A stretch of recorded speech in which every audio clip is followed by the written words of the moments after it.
وعد نذهب الآن إلى تقرير نعم. يظهر المتعة والإبداع أيضا في العمل. فكما يصنع المعماري مباني وأبراجا ضخمة، ينفذ كريس توليدو تصاميم مبانيه وقصوره ولكن بأحجام مصغرة، وهو استطاع أن يكون من أبرز وأهم فناني هذا النوع من الأعمال في العالم. فماذا أخبرنا عن رحلته مع الابتكار في هذا التقرير؟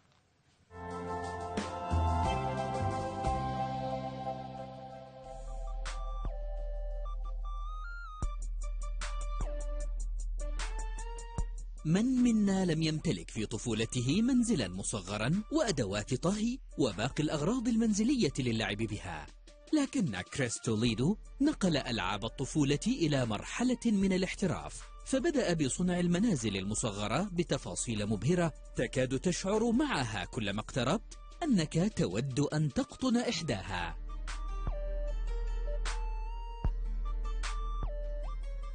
It started when I was about 8 or 9 years old. My father actually worked in construction, and he kind of just taught me everything he learned. And, you know, one day I kind of came across this miniature thing, and I just was obsessed. I loved how all of a sudden, you know, you can have this tangible version of architecture that you can touch with your hands and change and do what you want with. In this house, you'll actually see everything that you would see in a normal house. You know, it has 2 bathrooms, 2 bedrooms, a dining room, a living room, a patio, gardens with fountains, a full kitchen, a breakfast room. Pretty much anything you would see in a full-size house, you'll see in this house.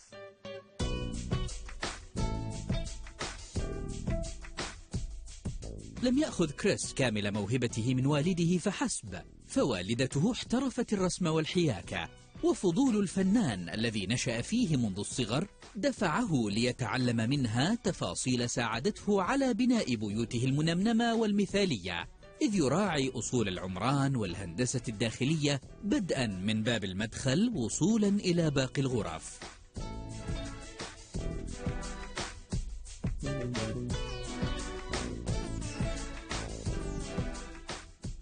The whole process has been a big challenge because in the miniature community there's not a lot of Spanish styles. So a lot of the stuff that I've had to do, I've had to create from scratch and kind of figure out how to do it in my own way that it would still kind of look the real way. So the whole thing has kind of been, you know, one challenge after the other. But, you know, as an artist, like, I live for challenges. Some of the things that I had to make that you couldn't find were like some of the lighting, for example.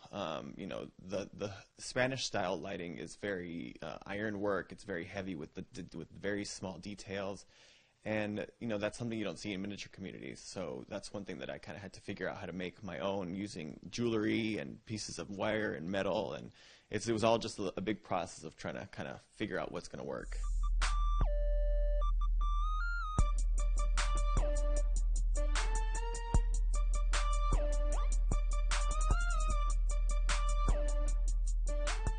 The roof tile, for example, that's one thing that I think I tried about 20 different versions of to see what was going to work. I tried using real clay, using terracotta, and you know, out of all the different things that I found out, plastic was probably one of the best solutions to create the arch and the very specific details. You know, I needed to figure out what exactly I was going to use and how I was going to do it, because I knew that I was going to have to make between 5,000 and 7,000 individual pieces.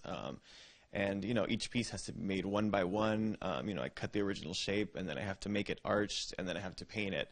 So every single process has to be duplicated 7,000 times. So that's been probably one of the biggest challenges.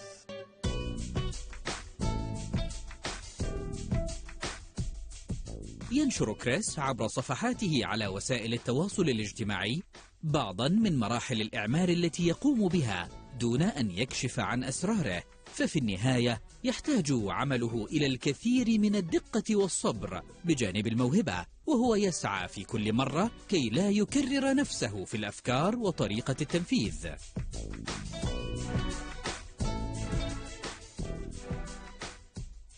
When I first started, I wasn't planning on selling it, and then after a while, I was like, well, if I want to make more things, you know, I need to sell this piece.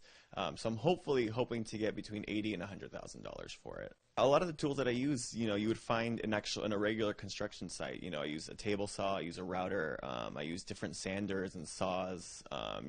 They're just scaled down a little bit. So like most people use big table saws. My table saw is probably about that big. You know what I mean? So it really depends. But like most of the tools are just regular tools that you would see, just tiny.